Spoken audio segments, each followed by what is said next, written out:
How's it going, troops? Jordan here, and welcome to the weapons of modern warfare.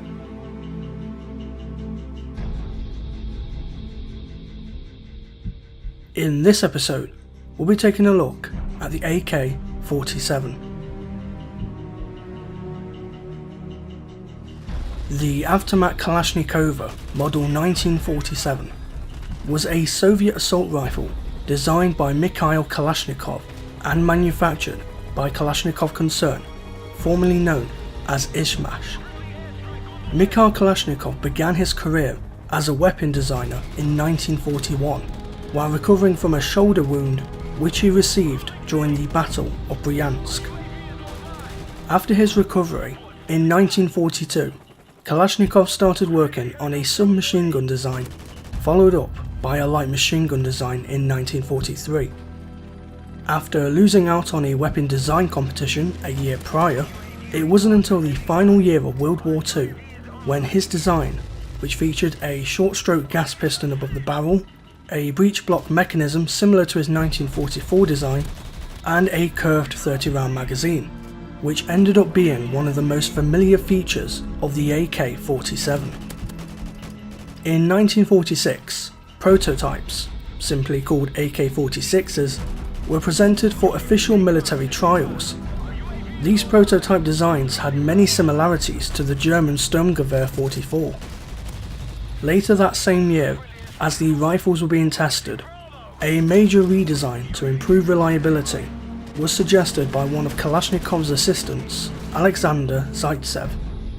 Kalashnikov was hesitant at first, given that his rifle had already fared better than its competitors, but eventually he was persuaded, and in November of 1947, brand new prototypes that we know today as AK-47s were built and chambered with the 7.62 by 39mm cartridge.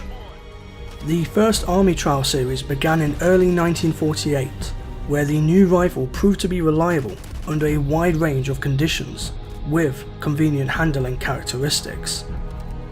The AK-47 was officially adopted by the Soviet Armed Forces as well as member states of the Warsaw Pact in the spring of 1949. Since then, it has gone on to be used by a number of different armed forces in countless wars across the globe, thanks to its substantial reliability under harsh conditions, low production costs, availability, and ease of use. Even after almost 70 years, the AK-47 remains one of the most popular and most recognisable weapons in history, and will be endured in many more conflicts yet to come. With that being said, it's time to move on to some in-game stats.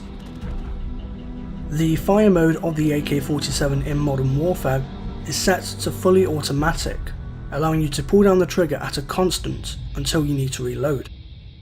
The reload time of the AK-47 is at a brisk 2.5 seconds, making reloads less troublesome in firefights. The rate of fire of the AK is at an above average of 705 rounds per minute, slightly faster than its real-life counterpart. The AK-47's magazine size, just like its real-life version, is at the standard of 30 rounds, providing enough ammo for multiple engagements in combat. The recoil for the weapon is quite moderate. Most of the recoil is just visual, as you'll notice that the AK bounces up and down. Thankfully, the recoil can be controlled due to its steady rate of fire. Damage wise, the AK-47 gets a little more interesting.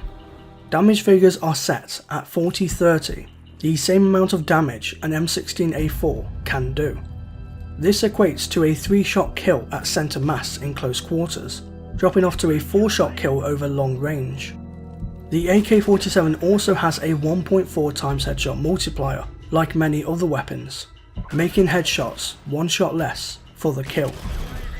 The interesting part about the AK-47's damage figures is that it will take 1 more bullet to secure a kill at a distance if you equip either the red dot sight or the silencer. With that being said, it's time to move on to my recommended configuration when using the AK-47 in Modern Warfare. For the attachment slot, personally, I recommend going with no attachments.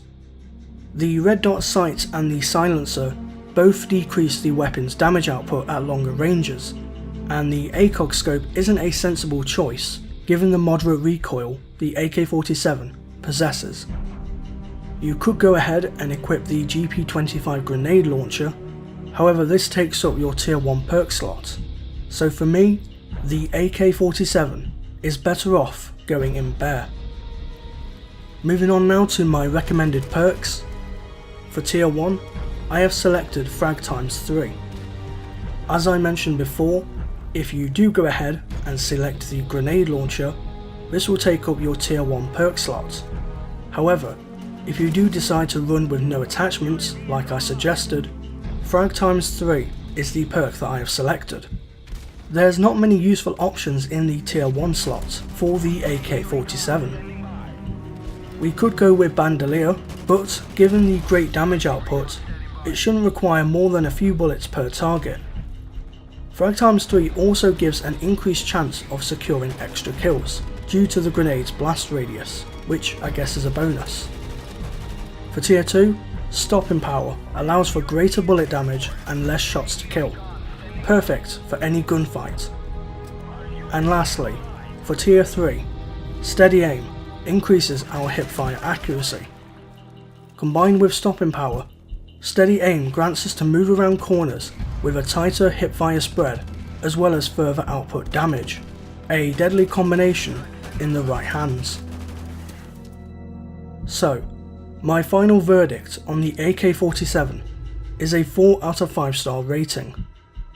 The positive traits of the AK is that it has high damage output that is on par with the M16A4, good iron sights as well as decent hipfire accuracy. The negatives of the AK-47 is that it has moderate recoil, meaning controlled bursts are necessary at longer ranges. The fire rate is also just above average, and equipping the majority of attachments creates drawbacks in terms of its weapon performance.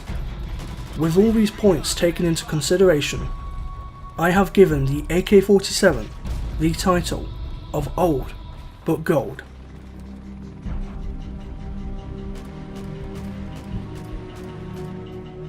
This concludes the 3rd episode of the Weapons of Modern Warfare. Join me next time where I'll be covering the M40A3.